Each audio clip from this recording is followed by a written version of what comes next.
biệt ngàn đời. Em bỏ lại anh có buồn không?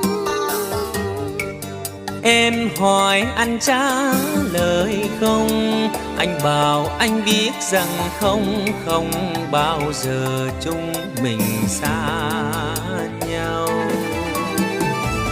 Nhưng nếu một mai có người thương anh phụ tình em khóc nhiều không?